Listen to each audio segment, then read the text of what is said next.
if I could come with some advice, it would be for the Senate and the House to start to take control of the political power in America, because with this mad and erratic behavior,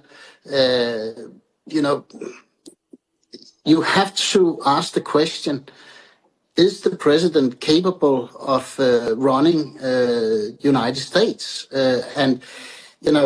He makes threats against a friend that has had diplomatic relationships with the U.S. for 225 years, a friend that has done everything possible, fought 2 wars in Afghanistan and Iraq with the U.S., lost more soldiers per population than any other country.